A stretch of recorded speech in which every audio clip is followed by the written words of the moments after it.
So hi, this is Mary Curick with Frontrunners Innovate magazine. And as you know, we interview these most fabulous people around the world doing some amazing work in different spaces. And of course, this edition of the magazine is on women's health and maternal health. And one big piece of that pie is that reproductive health piece and family planning. And I'm just so proud and very pleased to introduce you to Chris Purdy. And Chris is the president of DKT International, and he's going to tell you a little bit about that in a minute. But I really want you to get to know what's going on impact-wise in that world.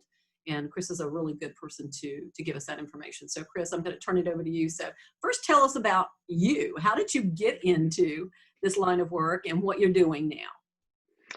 Well, it wasn't that I sort of knew that this is what I wanted to do when I graduated from college, but my father actually worked for Planned Parenthood growing up. And a funny story is we actually were eating off of Margaret Sanger's dining room table all of my life, because Margaret Sanger had this like conference table in the office that they were going to get rid of as they upgraded all the furniture. It was a very nice dining room table. So my dad took it, and I've been eating off that all my life. So I think that might have had something to do with where I ended up now.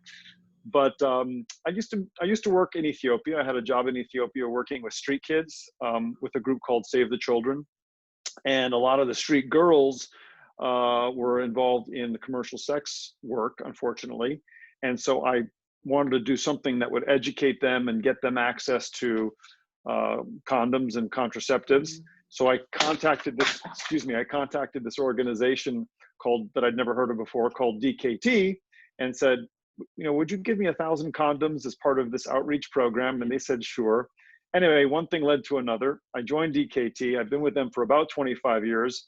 And now we sell 1,000 condoms every minute or so at DKT. So 1,000 condoms doesn't seem like a lot anymore. Oh my gosh. Wow.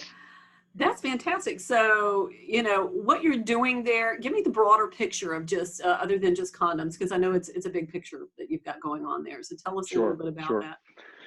So DKT, we're a nonprofit. We're based in Washington, D.C. We have offices in about 35 countries all over the world. We have sales footprint in about 90 countries around the world. We're one of the largest providers of family planning and contraception and safe abortion products, services, and technology in the world. And basically what we do boils down to leveraging the systems and the infrastructures, basically of the private sector, the way that people would access normal products and services. We make sure that high quality contraceptives, so whether it's condoms, oral contraceptives, emergency contraception, the implant or the injections, IUDs, anything that really helps prevent women sort of determine their reproductive destinies, if you will. We make sure that those products are available, that they are affordable, and they get into the hands of women and men who want and need them. And then at the same time, we also train and work with health providers, so doctors, nurses, midwives, pharmacists, to make sure they have the knowledge, that make sure that they have the information that they need to offer the services in an effective way. So we do a lot of research to find out what are the reasons that women or men might not be using contraceptives. We do a lot of work to find out how we can educate them and give them the resources that they need. Is it lack of education? Is it lack of access? So we do a lot of research to figure out the triggers, if you will, and then we build campaigns designed to meet those needs. We also price our products at a very affordable level. So there's like a formula that says, let's make sure that the average couple doesn't spend more than X percentage of their probable income for a year's supply of contraception. And so we price our products in that way. So that's sort of in a nutshell what we do, and it's tremendously successful, tremendously impactful. As I said, we are one of the largest providers of these products all over the world. I've been taking notes. Who are your partners? Who do you work with to help you provide the products? And then who do you work with on the other side of the house? Like, is it small NGOs out in these marginalized areas, or give me a little perspective on that? Sure. So, I mean, our primary partners are commercial sector actors. So distributors, wholesalers, Mhm. pharmacies, clinics, supermarkets. Think of the places that the Sure. average person would go to access health services. Those are the folks that we're working with most closely. We also work with host governments. So, we market and sell products to the government of Ethiopia, to the government of Malawi, and we train those health providers. We work with international NGOs. We work with local NGOs, local women's groups, to make sure that they have the resources that they need. So we try to build the ecosystem, if you will. We try to support the overall space of reproductive health.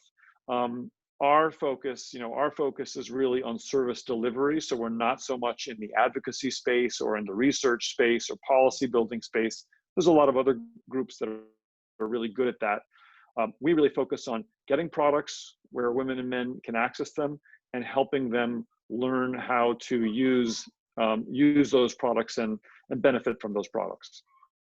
So from the standpoint of education, because you mentioned that, give me the extent to where you go with education. Is that just basic family planning education, or is that more of a medical, take a more of a medical turn for the, say the healthcare provider?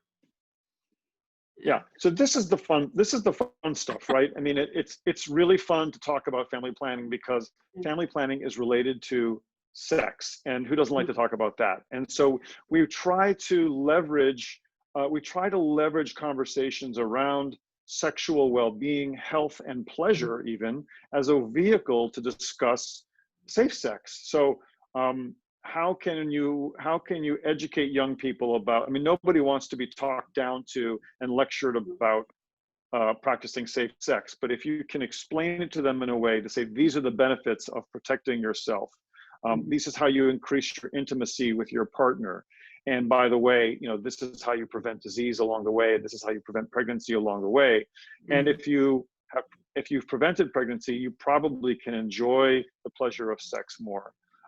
So those are the kinds of messages that we share, and then we do it the way that Coca-Cola advertises Coke, or anybody else would advertise, shampoo, Yeah. TV, radio, print, Okay. outdoor, digital.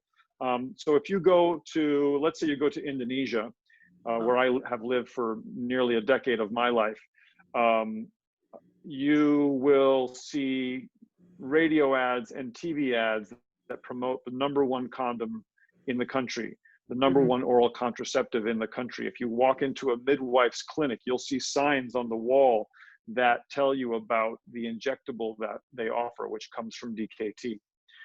So all the typical tricks and tools of the private sector are the same ways that we're educating people about these social benefit products, if you will.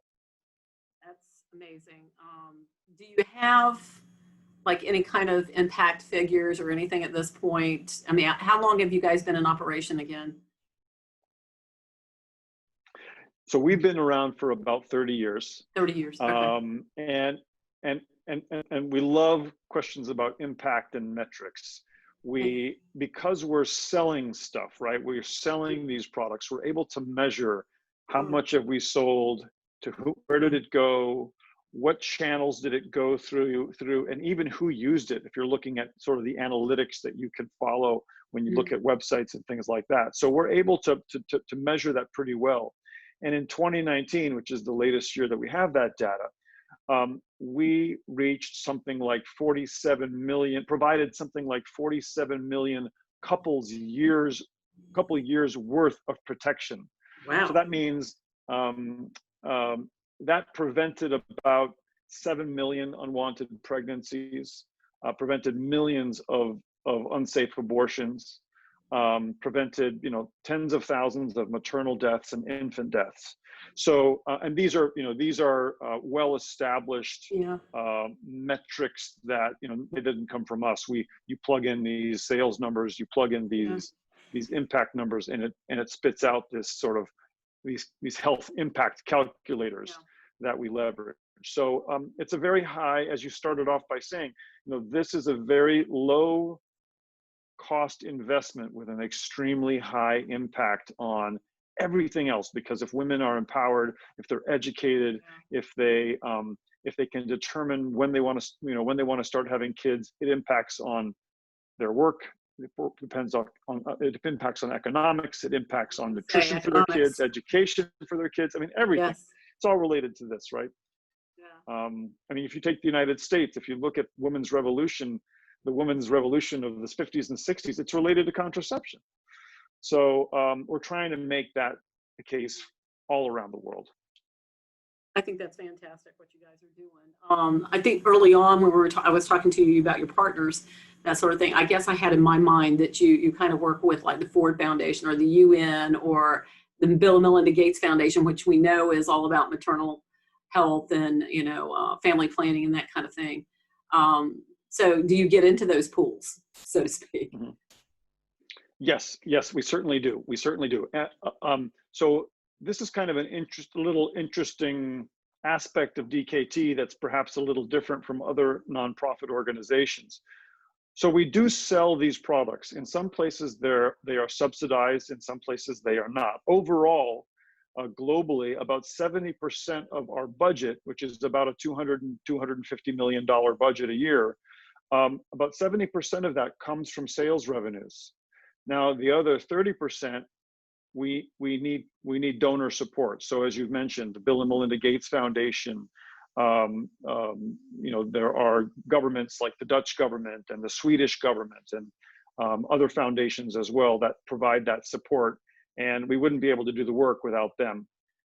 They provide very, very critical financial and other kinds of support to let us do what we do.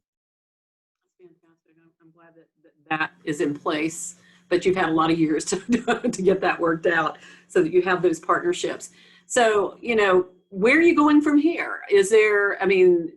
Family planning is always going to need to be there, and sexual education and, condoms, all of that will always be in place. But as an organization, where do you see needs coming in the future? Any kind of post-COVID situation that you see coming or feel like is coming that you guys feel like you need to address? Is there something on the horizon to deal with that? This is a great question, and this is really an exciting time. I mean, there are a number of things that were already happening that COVID is accelerating. We're doing it right now, right? Online telemedicine, telehealth. Yeah.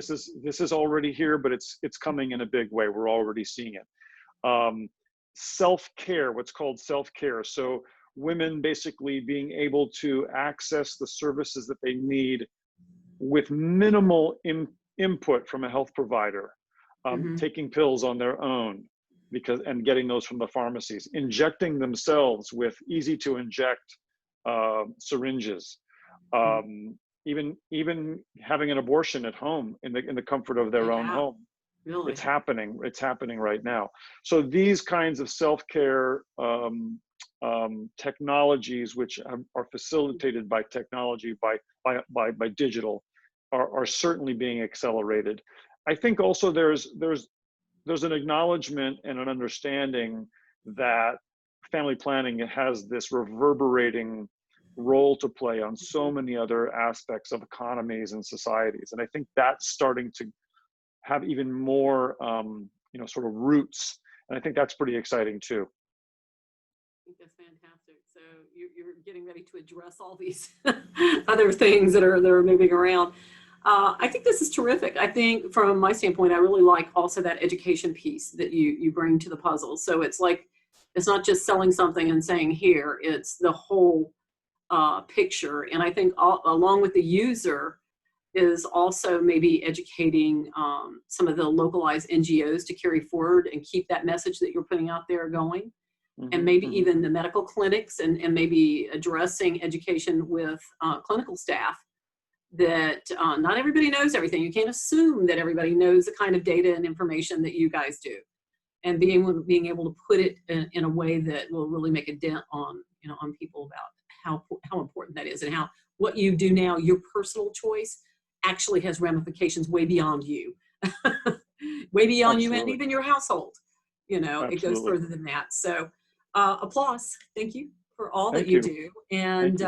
I really appreciate it. I think that what you're doing is really important work, and I applaud you and the entire team worldwide for this information, this important work. So keep it up. I appreciate it. Thank Thank you you for very your much. time. I Appreciate appreciate it. Chris. Thanks a lot.